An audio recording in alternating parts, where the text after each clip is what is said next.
നമസ്കാരം. Raf talk ഫുട്ബോളിലേക്ക് അവർക്കും സ്വാഗതം. ലാമിനെ യമാലിന് പരിക്ക് പറ്റിയ ശേഷമുള്ള ആദ്യ കളി ബാഴ്സലോണയ്ക്ക് ജയിച്ചേ പറ്റുമായിരുന്നുള്ളൂ. അവരിതാ വിജയിച്ച് കയറിയിരിക്കുന്നു. ഏകപക്ഷീയമായ 2 ഗോളുകളുടെ വിജയമാണ് ഇപ്പോൾ അവർ ഗെറ്റാഫയ്ക്ക് മേൽ നേടിയിരിക്കുന്നത്. ഫെർമിൻ ലോപ്പസും മാർക്കസ് റാഷ്ഫോർഡുമാണ് അവരുടെ ഗോളുകൾ നേടിയിരിക്കുന്നത്. ഈ വിജയത്തോടുകൂടി ഇപ്പോൾ 11 പോയിന്റ് ലീഡായി കഴിഞ്ഞു. റയൽ മാഡ്രിഡിനേക്കാൾ 11 പോയിന്റ് ലീഡിൽ ഇതാ ലാലിഗ കിരീടത്തോട് ഒരു പടി കൂടി അടുത്തിരിക്കുകയാണ് FC ബാഴ്സലോണ.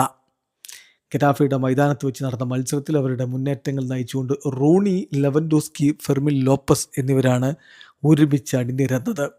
കളിയുടെ ആദ്യ പകുതിയിൽ അത്രമാത്രം അവസരങ്ങൾ ഉണ്ടായിരുന്നില്ല. പക്ഷേ അവസാനത്തിൽ ലഭിച്ച അവസരം പെഡ്രിയുടെ അസിസ്റ്റിൽ നിന്ന് ഫെർമിൻ ലോപ്പസ് ഗോളാക്കി മാറ്റിയതോടെ ഇടവേള സമയത്ത് ഏകപക്ഷീയമായ ഒരു ഗോളിൻ്റെ ലീഡുമായിട്ടാണ് FC ബാഴ്സലോണ കളിക്കളം വിട്ടത്.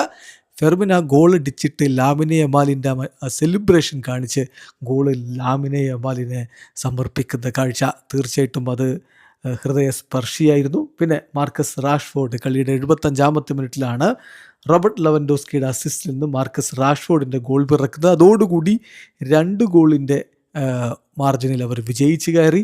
33 കളികളിൽ നിന്ന് 85 പോയിന്റുമായിട്ട് ബാഴ്സലോണ ലാലിഗയിൽ 1-ാം സ്ഥാനത്ത് കിരീടത്തോട് അടുക്കുന്നു. അത്രയും കളികളിൽ നിന്ന് 74 പോയിന്റുള്ള റയൽ മാഡ്രിഡ് 2-ാം സ്ഥാനത്താണ്. 11 പോയിന്റിൻ്റെ ലീഡുണ്ട്. ഇനി അപ്രതീക്ഷിതമായിട്ടൊന്നും സംഭവിച്ചില്ലെങ്കിൽ ബാഴ്സക്ക് ആ കിരീടം സ്വന്തമാക്കാൻ പറ്റുമെന്ന പ്രതീക്ഷയിലാണ് ആരാധകർ. വീഡിയോ അവസാനിക്കുന്നു. ഫുട്ബോൾ ലോകത്ത് കൂടുതൽ വിശേഷങ്ങളുമായി റാഫ് ടോക്സ് എത്താം.